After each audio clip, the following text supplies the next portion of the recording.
Hello, children!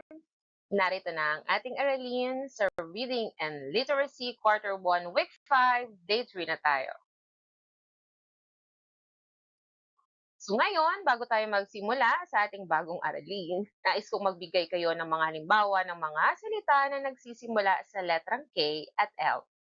Naalala niyo ba ang mga salita ang ating napag-aralan noon? Sige nga, mag-isip nga kayo at magbigay nga kayo sa akin.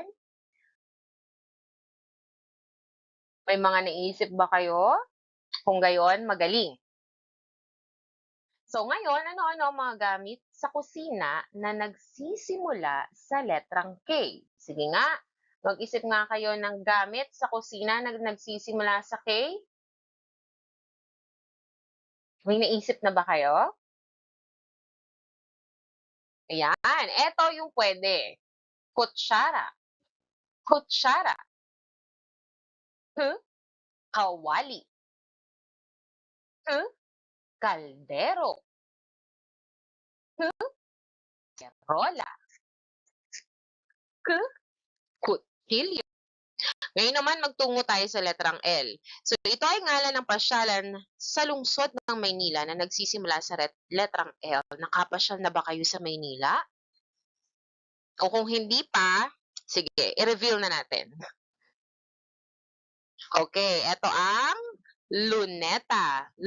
Luneta. So, dito, binaril si Dr. Jose Rizal. Kilala din ito bilang Rizal Park. Okay? Ayan. So, Luneta, isa tong kilalang pasyalan sa Maynila. Pamilyar ba kayo sa laruang ito? Oh, sigurado ako. Alam ko nilalaro nyo to eh. So, yan ay yoyo. So, pag-aralan natin ngayong araw ang isang kwento at ang tunog ng letrang Y. Bago yan, magkaroon muna tayo ng pagpapaunlad ng talasalitaan. Ngayon, ibigay ang kasalungat ng salita. Kapag sinabi natin mga bata na kasalungat, ang ibig sabihin nito kabaligtaran. O ano yung kabaligtaran niya? Yan. So, umaga. Umaga. Ano ang kabaligtaran ng umaga? Pag sinabing kabaligtaran, ito yung ibig sabihin ng kasalungat. So, ito ay gabi. Yan, kasalungat. Magkasalungat sila ha, tandaan nyo. Kasi medyo nakakalito talaga to. Pag sinabing kasalungat, yung kabaligtaran niya. Parang tama. Ang kabaligtaran ng tama ay mali. Okay? So, umaga, kabaligtaran niya o kasalungat niya ay gabi. Magising. O ano kaya ang kasalungat ng magising? O, di ba, gumising ka, ang kasalungat nun, matulog. Okay? Kasalungat ay matulog. Dumating. O, ano kaya ang kasalungat o kabaligtaran ng dumating? Ito ay ano? Umalis ba ang sagot nyo? Kung ganon, magaling. So ngayon, may kwento akong babasahin na ang pamagat ay si Yayo. Makinig kayo ng mabuti. Umaga nang masiglang magising si Yayo. Pagkatapos ng almusal, naglaro na siya ng yoyo. So, sino ang masiglang nagising? Si Yayo. So, ano ang ginawa niya pagkatapos kumain ng almusal o agahan? Naglaro siya.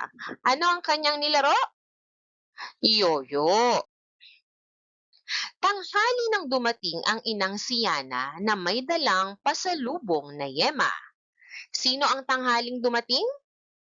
Yan ang nanay ni Yayo na si Yana. Ano ang dalang pasalubong ng nanay ni Yayo? Yema. O yan. So may dalang pasalubong si Aling Yana na yema. Gabi na nang dumating si Eugene na kanyang ama. Yay! Ang nasabi niya dahil may dala itong makukulay na yeso para sa pagguhit na libangan nilang tatlo. Sino ang gabi nang dumating? So si Mang Eugene, yung tatay ni Yayo. So ano ang sinabi ni Yayo nung dumating ang kanyang ama na si Mang Eugene? Sabi niya ay, yehe. Bakit siya kaya napayehe? Ano ba ang daladala na makukulay ni Mang Eugene?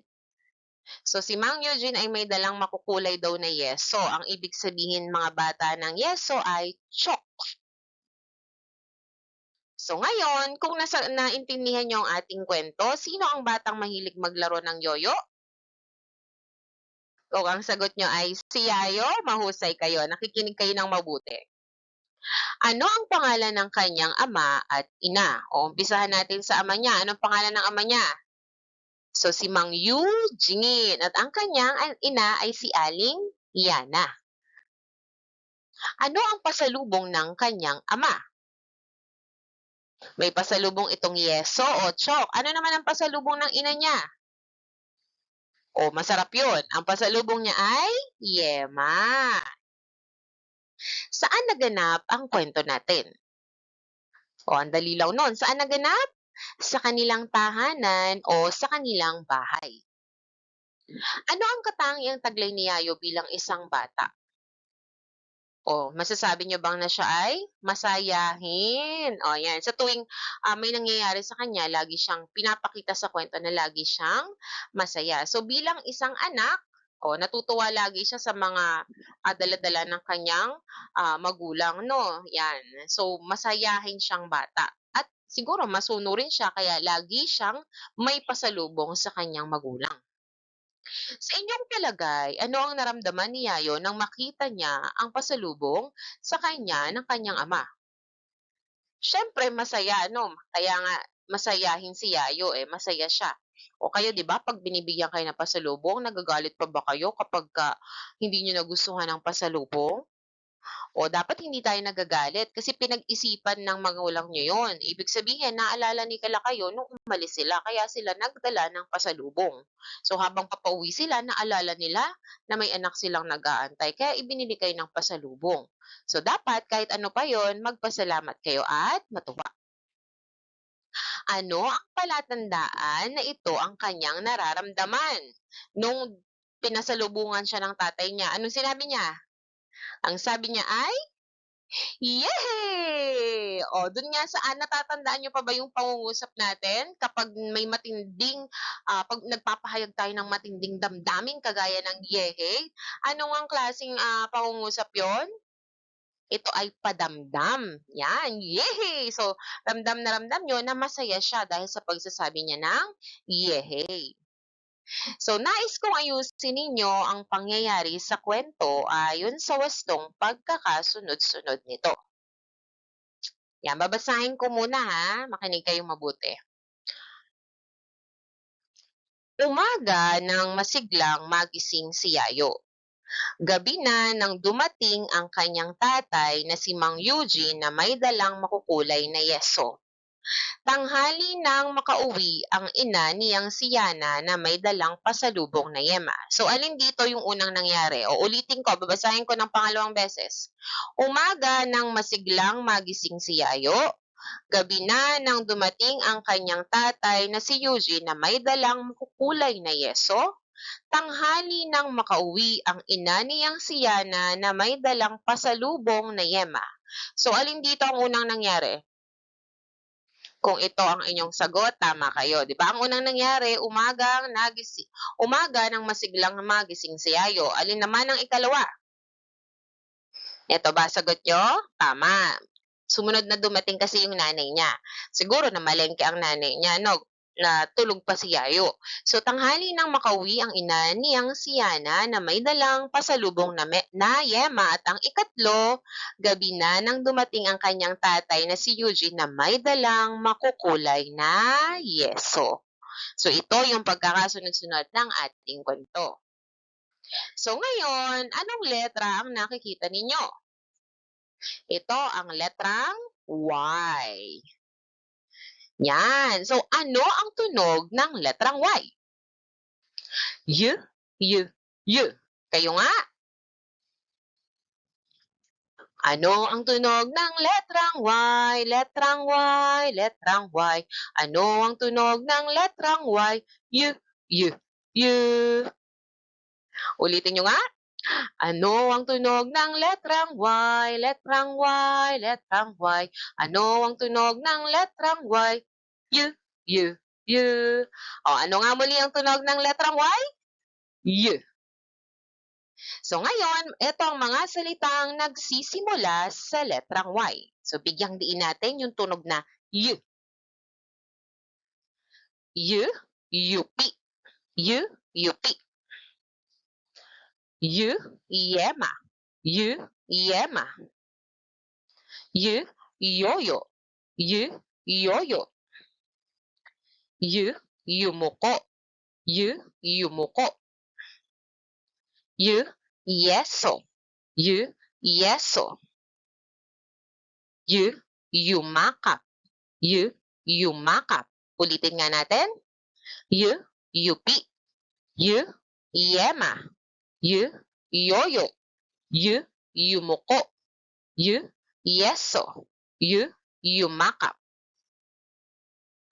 Nais kong pantigin ninyo ang mga salita sa pamamagitan ng pagpalakpak. Yupi. Ipalakpak nyo nga. Ilang pantig? Dalawa. Yema. Ipalakpak nyong muli. Ilang pantig? Dalawa. Yoyo. Ipalakpak nyo nga. Ilang pantig? Dalawa. Yumuko. Ipalakpak nyo nga. Ilang pantig? Tatlo. Yeso. Ipalakpak nyo nga. Yeso. Ilang pantig? Dalawa. Yumakap. Ipalakpak nyong muli. Ilang pantig? Tatlo. So ngayon mga bata, kumuha kayo ng aklat at tingnan kung may mga salitang nagsisimula sa letrang Y sa talaan ng nilalaman. No? Alam ko may mga aklat kayo dyan. So i-post nyo muna tong video habang humahanap kayo ng aklat na merong talaan ng nilalaman. Tapos maghanap kayo ng mga salita na may letrang Y. So i-post nyo muna. Yan. So may nahanap ba kayo? Okay. So ano ba yung talaan ng nilalaman mga bata? O, sabihin niyo muna sa akin, ano yung mga nakita niyong salita na nagsisimula sa letrang Y? O, kung marami kayong nasabi, mahusay. So, naalala niyo pa ba yung talaan ng nilalaman? Isa ito sa mga bahagi ng ano? Aklat. So, dito na makikita yung mga pahina o pages ng mga hahanapin natin na pwedeng kwento o kaya mga lessons. Yon. So, para mabilis nating makita sa katawan ng aklat yung ating hinahanap, pupunta muna tayo sa talaan ng nilalaman. So, sa anong bahagi ng aklat ninyo ito natagpuan? So, ito ay kasunod ng pahina ng pamagat. So, una muna, di ba, yung pabalat, pahina ng pamagat. Tapos, meron pang ilang pages doon sa ibang aklat. Pero, kasunod na yon talaan ng nilalaman. So, ano-ano ang mga bahagi ng aklat? Sige nga, natatandaan nyo pa ba yon? O, isa-isahin natin. Meron tayong pabalat. Ito yung una, no? Ito yung matigas na cover para maproteksyonan yung mismong katawan ng aklat. Yan, dito nakasulat yung pamagat, o kaya picture kung tungkol saan yung aklat. Then, meron din tayong talaan ng nilalaman, kagaya ng sabi ko, dito makikita yung pahina ng mga topic o kwento na ating hinahanap sa aklat. Katawan ng aklat, ito yung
karagdagang gawain, ayan. So, mag-practice magsulat ng letrang Y. Ayan, at maglista ng mga 5 salita may inisyal na tunog na letrang Y. Ibig sabihin ng inisyal, may unang tunog na Y, kagaya ng yema. Okay? Yan. So, sana may natutunan kayo ngayong araw na ito. Abangan ang ating susunod na lesson. Paalam!